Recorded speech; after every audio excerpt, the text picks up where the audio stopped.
नमस्कार। आपका वामिका एकेडमी पर स्वागत है।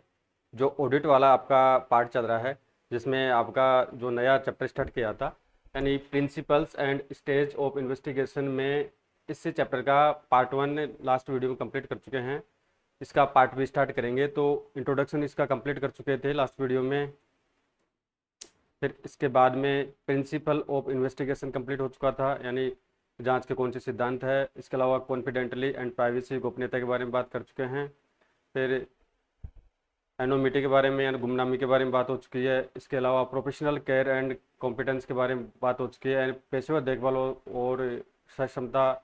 इसके अलावा गहन जांच, इंडिपेंडेंस और रेस्पेक्ट फॉर ऑल कंसर्न्ड। इसके अलावा टाइम फ्रेम्स के बारे में बात हो चुकी है। Working in partnership with other interested parties के बारे में बात हो चुकी है।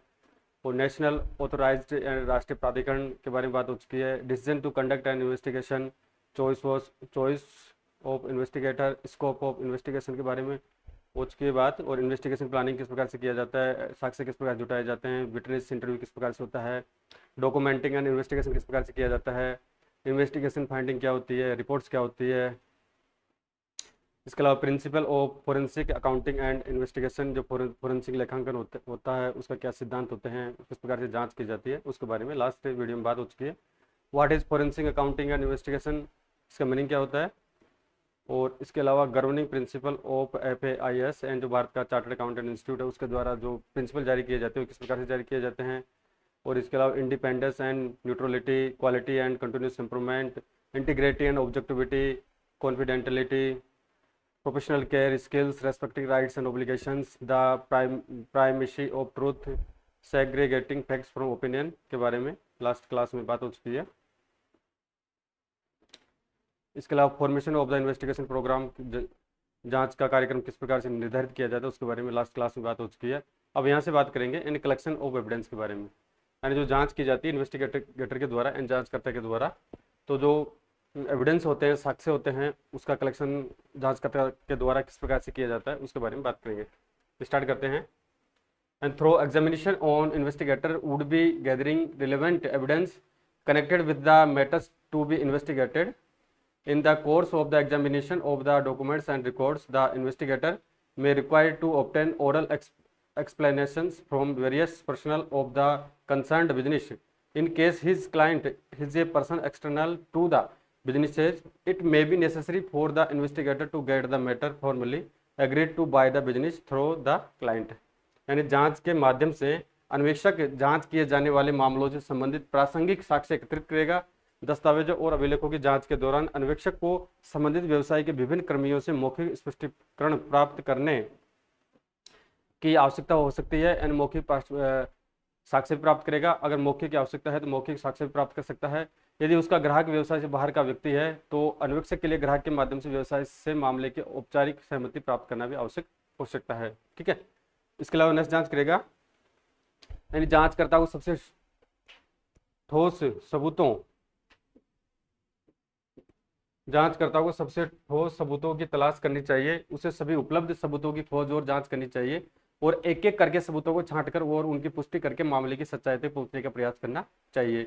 और इसके अलावा बात करें लेखा परीक्षक की, तो लेखा परीक्षक के विपरीत उसे केवल आमतौर पर उपलब्ध प्रथम दृष्टया सबूतों तक ही सीमित नहीं रहना चाहिए, उसे उनकी जांच भी करनी चाहिए। एंड लेखा परीक्षा के माध्यम से जो जांच की गई है तो लेखा परीक्षक की रिपोर्ट पे उसे डिपेंडेंट नहीं रहना चाहिए। उसे जो वास्तविक रिलेटिव स्थिति है, फिजिकल है, वो भी उसे जांच करना चाहिए। और यदि परिस्थितियां मांगे तो ऐसे सबूत प्राप्त करने का प्रयास करना चाहिए जिन्हें विशेष रूप से जुटाना पड़ सकता है। अगर रिक्वायरमेंट पड़ती है किसी साक्ष्य की परिस्थिति के ऊपर तो उनको जुटाना इन्वेस्टिगेटर का कर्तव्य होता है।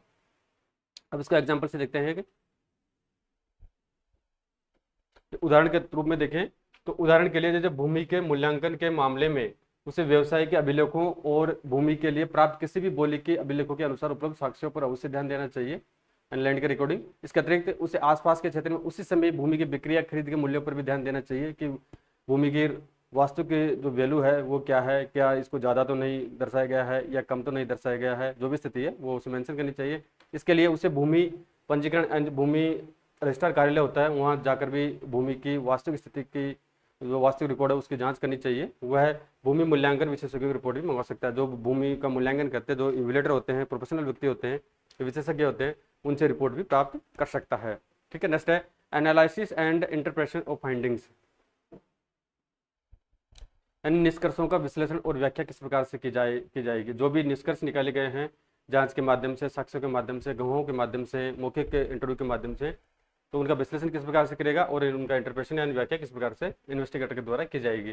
किसी भी निष्कर्ष पर पहुंचने से पहले शोधकर्ता यानी रिसर्चर या इन्वेस्टिगेटर को तथ्यों और आंकड़ों का सावधानीपूर्वक विश्लेषण और सहसंबंध स्थापित करना आवश्यक होगा। निष्कर्ष तर्कसंगत होना चाहिए, जो भी निष्कर्ष होगा, डिसीजन होगा, वो तर्कसंगत होना चाहिए, एंड फैक्ट्स के साथ में होना चाहिए, और स्थापित तथ्यों और आंकड़ों द्वारा समर्थित भी होना चाहिए। जो भी फैक्ट्स है उनका एविडेंस होना चाहिए। उसे एकत्रित साक्ष्यों के आधार पर आंकड़ों का वस्तुनिष्ठ विश्लेषण करना चाहिए और पूर्व कल्पित धारणाओं के आधार पर निष्कर्ष नहीं निकालना चाहिए, यानी उसे एक धारणा नहीं बनानी चाहिए, ठीक है, कि व्यापार में ऐसा हो सकता है। जो भी वास्तविक फैक्ट्स है उसी आधार पर उसे निष्कर्ष निकालना चाहिए। आंकड़ों की व्याख्या करते समय शोधकर्ता को विभिन्न कारकों को ध्यान में रखना चाहिए, जैसे कि राजनीतिक और आर्थिक पहलू, व्यवसाय के सामने मौजूद प्रतिस्पर्धा, आंकड़ों का ऐतिहासिक पैटर्न, व्यवसायिक प्रगति आदि सभी तत्वों को उसे ध्यान में रखकर निष्कर्ष निकालना चाहिए। नेक्स्ट है रिपोर्टिंग ऑफ फाइंडिंग्स, यानी जांच के निष्कर्ष, जो भी जांच के निष्कर्ष निकाले गए हैं जांच करने के बाद में उनकी रिपोर्टिंग जो कंपनी है, संस्था, उसको किस प्रकार से करेगा। जो भी तथ्य पक्षकार है उसके द्वारा जो भी इन्वेस्टिगेशन का कार्य किया गया है तो उनको रिपोर्ट किस प्रकार से प्रस्तुत करेगा। लेखाकार के अन्य सभी कार्यों की तरह जांच के परिणाम स्वरूप एक रिपोर्ट तैयार होती है। ये रिपोर्ट उस पक्ष को प्रस्तुत की जाती है जिसके कहने पर जांच की गई है। अब कहने वाला व्यक्ति संस्था हो सकती है, कंपनी हो सकती है, पार्टनरशिप फर्म हो सकती है, इसके अलावा थर्ड पक्षकार भी हो सकता है, या उसके जो स्टेक होल्डर है वो भी हो सकते हैं। तो जिसके कहने पर जांच की गई है उसको रिपोर्ट प्रस्तुत करेगा। रिपोर्ट का स्वरूप मुख्य रूप से दो कारकों पर डिपेंड करता है। पहला तो होगा कंपनी यानी ग्राहक द्वारा व्यवसाय के उन विशेष पहलुओं के संबंध में दिए गए निर्देश जिनकी जांच आवश्यक है, वो दूसरा जांच करता लेखाकार के निष्कर्ष, यानी जो भी जिस व्यक्ति द्वारा डायरेक्शन दिया गया था या जांच करवाई गई थी, जो भी उसके उद्देश्य थे, ऑब्जेक्ट थे, जो भी उसके पहलू थे, उनके ऊपर जांच की गई है या नहीं की गई है तो उनके ऊपर रिपोर्ट देगा। और साथ में जो भी जांच की गई है, जो भी निष्कर्ष निकाले गए हैं लेखाकार के निष्कर्ष, उसके बारे में वो रिपोर्ट में मेंशन करेगा। नेक्स्ट है procedure followed for conducting investigation audit, यानी जांच लेखा परीक्षा आयोजित करने की प्रक्रिया क्या होती है। The basic procedure and scope as followed by the investigation auditor is given below. Observation, investigation into various areas and records of the company led to following observation. अब कौन कौन सी प्रक्रिया होगी। जांच लेखा परीक्षक आईए द्वारा अपनाई जाने वाली मूल प्रक्रिया और कार्य क्षेत्र नीचे दिया गया है। पहला तो करेगा अवलोकन करेगा, कंपनी के विभिन्न क्षेत्रों और अभिलेखों की जांच से निम्नलिखित अवलोकन प्राप्त करेगा। पहले सैलरी एंड वेजेस के बारे में जांच करेगा। अब सैलरी एंड वेजेस के बारे में क्या क्या जांच करेगा वो देखते हैं। कहीं सैलरी फर्जी तो नहीं उठाई गई है, सैलरी को बढ़ाकर तो नहीं दिखाया गया है, काल्पनिक सैलरी तो नहीं ली गई है, या हस्ताक्षरों में कोई भेद तो नहीं है, एक्सेट्रा सब चीज पहलुओं की जांच करेगा। तो वेतन एवं मजदूरी देखिए तो जांच की अवधि के दौरान वेतन एवं मजदूरी संबंधी अभिलेखों और दस्तावेजों की जांच की गई और निम्नलिखित विसंगतियां पाई गई। जो भी जांच की गई है, जो भी विसंगतियां या कमियां उसमें पाई गई है वो अपनी रिपोर्ट में मेंशन करेगा। पहले क्या देखेगा कि विभिन्न कर्मचारियों की उपस्थिति दर्ज करने के लिए रखे गए रजिस्टरों की जांच की गई है, यह पाया गया कि उनमें दर्ज कई नाम फर्जी थे। और उपस्थिति रजिस्टर चेक करेगा क्या उसमें कोई फर्जी कर्मचारी तो नहीं है या व्यक्ति नहीं है। कई कर्मचारियों को हस्ताक्षर अंगूठे के निशान सही नहीं पाए गए, अगर फर्जी तरीके से साइन किए गए हैं उनका मेंशन करेगा। इसके अलावा हस्ताक्षरों में विसंगति पाई गई है, जहां एक ही कर्मचारी के हस्ताक्षरों में काफी भिन्नता पाई गई, यानी एक ही व्यक्ति के नाम से हस्ताक्षरों में भिन्नता है तो अभी फर्जीवाड़ा है, उसका मेंशन करेगा। इसके अलावा यह भी पाया गया कि विभाग प्रमुख कई कर्मचारियों को अंगूठे के निशानों का सत्यापन नहीं कर रहे थे। इसके अलावा ऐसे कई मामले थे जहां ओवर टाइम की सूचना दी गई थी लेकिन विभाग प्रमुख द्वारा उसे स्वीकृत नहीं किया गया था। ओवर टाइम दिया गया था लेकिन वह स्वीकृत नहीं किया गया था। विभाग प्रमुख द्वारा विभिन्न कर्मचारियों के ओवर टाइम घंटों को सत्यापित करने से इंकार करने और संदिग्ध हस्ताक्षरों और अंगूठे के निशानों के आधार पर उन्हें कथित रूप से भुगतान किए गए वेतन और मजदूरी की राशि को सत्यापित करने से इंकार करने पर उनकी टिप्पणी को और अधिक बल मिला जब प्रबंधक इन कर्मचारियों को सूचना प्रबंधन अधिकारी के साथ मौके पर बैठक के लिए पेश करने में असमर्थ रहा था, यह भी मेंशन करेगा। इसके अलावा सैलरी एंड वेजेज के अंतर्गत कुछ कर्मचारियों की छुट्टियों की कटौती न होने के कारण वेतन और मजदूरी की सीट में कुछ स्पष्ट त्रुटियां पाई गई, यानी छुट्टियां थी लेकिन कटौती नहीं की गई और उनको पूरा वेतन दे दिया गया है। तो इस संबंध में जो भी त्रुटि है उसका स्पष्ट उल्लेख करेगा, जिसके परिणाम स्वरूप इन खर्चों को बढ़ाकर चढ़ाकर दिखाया गया था। इसके अलावा बैंक खाते से निकाली गई जो विड्रॉल किया गया है नगद राशि का, उसी अवधि के लिए भुगतान किए गए वेतन मजदूरी के अनुरूप नहीं थी, यानी जैसे बैंक से सैलरी के रिगार्डिंग विड्रॉल किया गया है लेकिन जो विड्रॉल किया गया है वो सैलरी के पर्पज के लिए उसको यूटिलाइज नहीं किया गया है, उसका मेंशन करेगा। इसके बजाय नगद भुगतान की रिपोर्ट तो की गई थी लेकिन उससे संबंधित नगद प्राप्तियां नहीं दिखाई गई थी, यानी नगद भुगतान पेमेंट कर दिया लेकिन पेमेंट करने हेतु जो राशि कहाँ से प्राप्त हुई थी उसका विवरण अगर कंपनी के कर्मचारी द्वारा नहीं लिखा गया है तो उस संबंध में जो भी इन्वेस्टिगेटर है जांच करता है वो अपना रिपोर्ट में उसको मेंशन कर देगा। ठीक है, तो वेजेज एंड सैलरी की हो गई। अब सेल्स बिक्री के बारे में देखते हैं। तो व्यापार की बिक्री, कंपनी की बिक्री या पार्टनरशिप की बिक्री के रिगार्डिंग जांचकर्ता क्या क्या चेक करेगा? फर्स्टली चेक करेगा कि बिक्री संबंधी विभिन्न दस्तावेजों और अभिलेखों की जांच करने पर यह पाया गया कि बिक्री में निम्नलिखित प्रकार की हेराफेरी और जालसाजी की गई थी। अब कौन कौन से पॉइंट्स हो सकते हैं उसमें जालसाजी में, हेराफेरी में? तो कई मामलों में माल बिना चालान के जारी किया गया था, विदाउट चालान के माल को बेच दिया गया है। उत्पादन अभिलेख, प्रेषण स्टॉक अभिलेख और बिक्री अभिलेखों का मिलान करके एक विस्तृत सूची तैयार की गई है। इसे मात्रात्मक रूप से दर्ज किया गया है और जांच रिपोर्ट में जांच के अधीन राशि के रूप में दर्शाया गया है। ठीक है, यानी पूर्ण रूप से उसको दर्शाया नहीं गया है बिक्री को।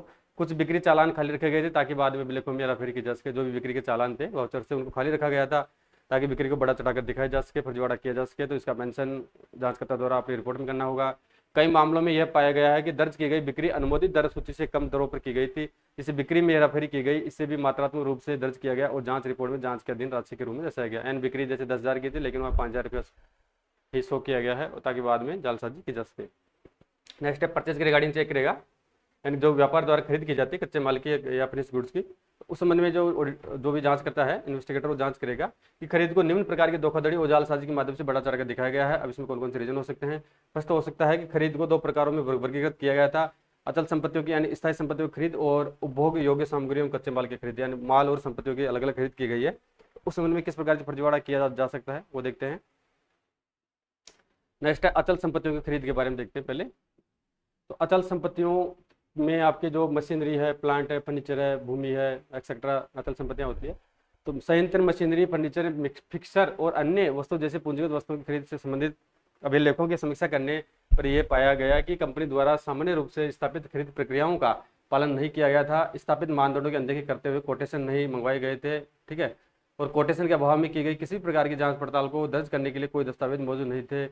पिछले वर्ष खरीदी गई संपत्तियों का गहन अध्ययन किया गया क्योंकि यह पाया गया कि संपत्तियों की खरीद के लिए कोई उचित प्रक्रिया नहीं थी, कोई खरीद के रिगार्डिंग कोई भी प्रोसीजर नहीं बनाई गई थी। ठीक है, इन संपत्तियों के लिए डीलरों से विस्तृत मूल्य सूची प्राप्त की गई। जांच में कुछ बड़ी विसंगतियां सामने आई। डीलरों से पता करने पर पता लगा कि संपत्ति इतने रुपए की नहीं थी, इसमें गड़बड़ी की गई है, बड़ा चढ़ाकर संपत्ति का मूल्य दिखाया गया है। यह पाया गया कि वर्ष के दौरान की गई 10 प्रमुख परिसंपत्तियों खरीदों में से 6 परिसंपत्तियां खरीदों की बाजार दर से 25% से 40% से अधिक भुगतान किया गया था, यानी उसकी जो बुक वैल्यू है, परचेज वैल्यू है, उससे ज़्यादा पेमेंट किया गया था। सभी खरीदों के प्रबंधन की स्वीकृति प्राप्त थी, यानी जो भी स्वीकृति थी वो जो मैनेजर्स थे, कंपनी के डायरेक्टर थे, उनकी सहमति से कार्य किया गया था फर्जीवाड़ा। तो प्रबंधन को भेजी गई आरंभिक चर्चा रिपोर्ट यानी इनिशियल जो भी रिपोर्ट है में इन निष्कर्षों और वित्तीय प्रभावों का उल्लेख किया गया था। प्रबंधन से संतोषजनक उत्तर न मिलने पर इन अवलोकन को आईए रिपोर्ट में जांच के अधीन राशि के रूप में दर्ज किया गया। इस प्रकार किए गए अतिरिक्त भुगतानों के परिणामस्वरूप कंपनी का नकदी प्रवाह ऋणात्मक हो गया है, यानी लिक्विडिटी कम हो गई है और मूल्यह्रास में वृद्धि के कारण कंपनी के मुनाफे पर भी प्रतिकूल प्रभाव पड़ा है, यानी लाभ कम हुआ है।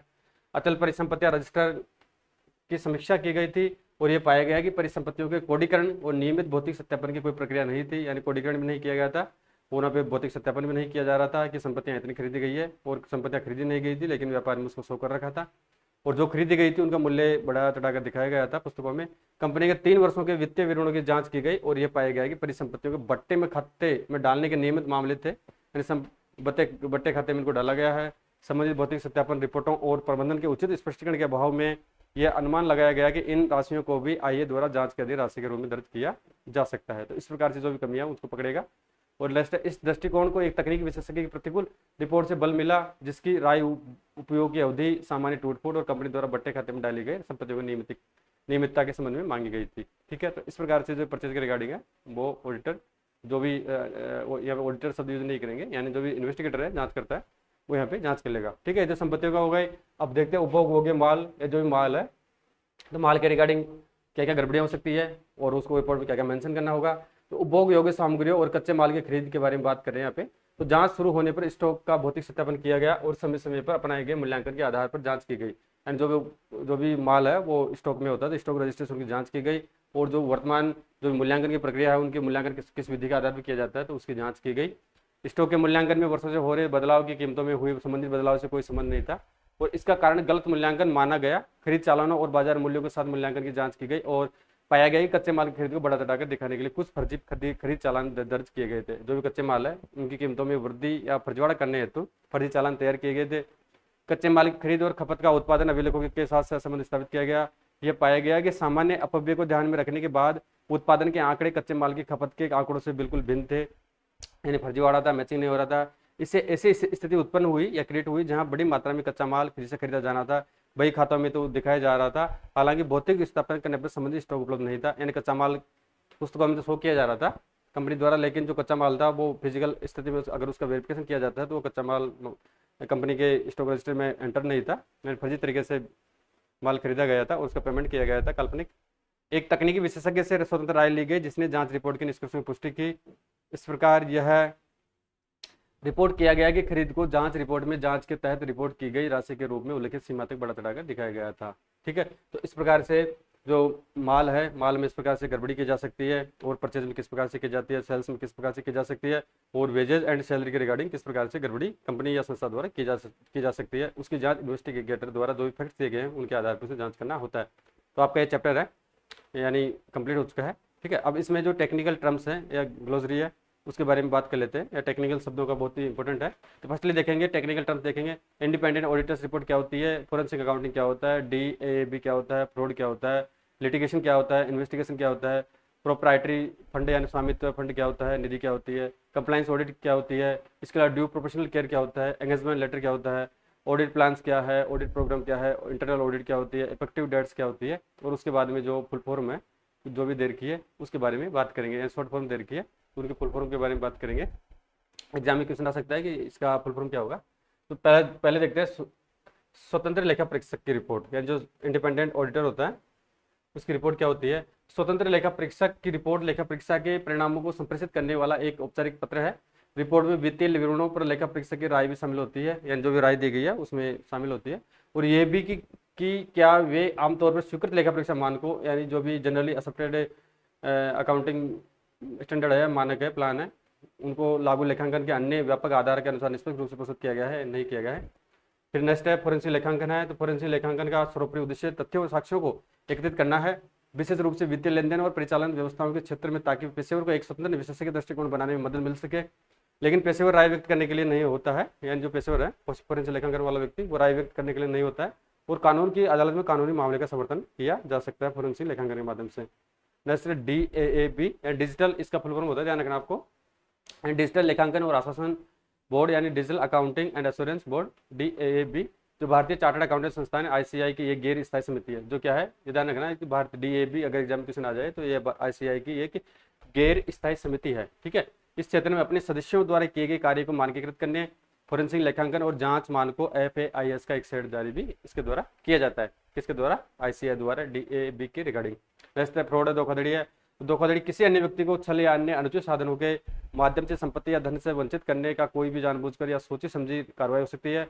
भारत में प्रचलित कानूनी प्रावधानों के अकॉर्डिंग धोखाधड़ी होने के लिए साबित करना आवश्यक नहीं है कि कोई अनुचित लाभ या अनुचित हानि हुई है या नहीं हुई है। इस प्रकार से उसे चेक करता है, जो भी जांच करता है। अब मुकदमेबाजी है, लिटिगेशन है, तो एक तरह से वाद। तो मुकदमेबाजी किसी विवाद को न्यायालय नियामक निकाय के समक्ष निपटाने या उसका निपटारा करने की प्रक्रिया है।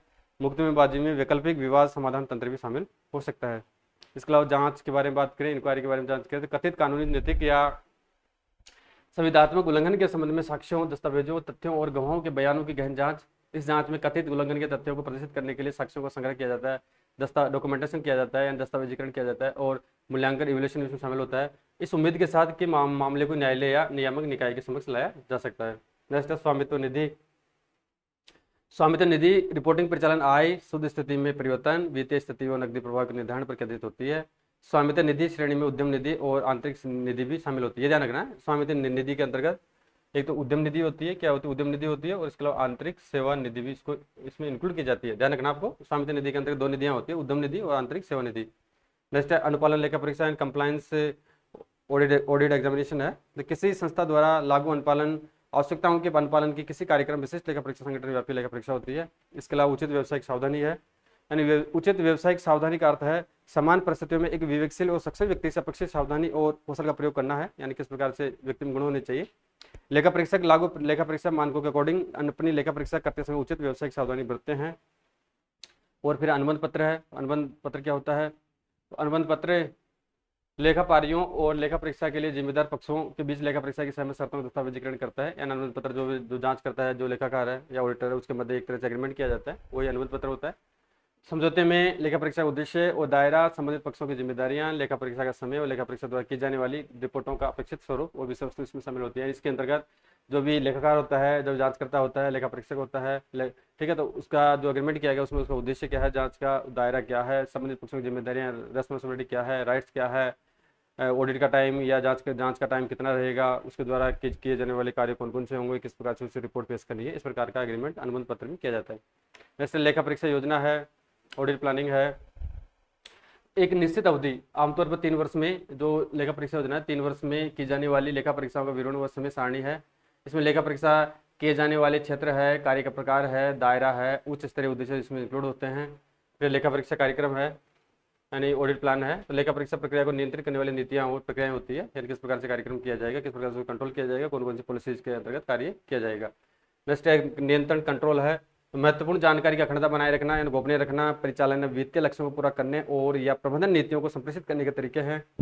नेक्स्ट है आंतरिक लेखा परीक्षा है, इंटरनल चेक रिपोर्ट है। तो किसी संगठन की जोखिम प्रबंधन, शासन और आंतरिक नियंत्रण प्रक्रियाओं के प्रभावी ढंग से कार्य करने की स्वतंत्र गारंटी प्रदान करने की प्रक्रिया है। यानी जो इंटरनल रूप से व्यापार में जो एक कर्मचारी की जांच दूसरे कर्मचारी द्वारा, दूसरे की जांच तीसरे कर्मचारी द्वारा की जाती है, वही एक तरह से आंतरिक लेखा परीक्षा होती है। नेक्स्ट है प्रभावी तिथि है। क्या प्रभावी तिथि है? इफेक्टिव डेट है। तो ये मूलभूत सिद्धांत आईसीआई परिषद द्वारा अधिसूचित तिथि से शुरू होने वाले सभी कार्य पर लागू होते हैं। यानी जो इफेक्टिव डेट है, जो भी सिद्धांत आईसीआई द्वारा जारी किए जाते हैं, तो जिस डेट से उसको लागू किया जाता है वही एक तरीके से प्रभावी तिथि होती है। अब नेक्स्ट बात करेंगे फुल फॉर्म्स की, इसके बारे में बात करेंगे। फुल फॉर्म्स ये इंपॉर्टेंट है, 5-7 फुल फॉर्म्स के बारे में बात करेंगे, तो एग्जाम में क्वेश्चन आने की पूरी पॉसिबिलिटी, तो आपको फुल फॉर्म्स को अच्छी तरह से देखना है। अब इसको देखते हैं।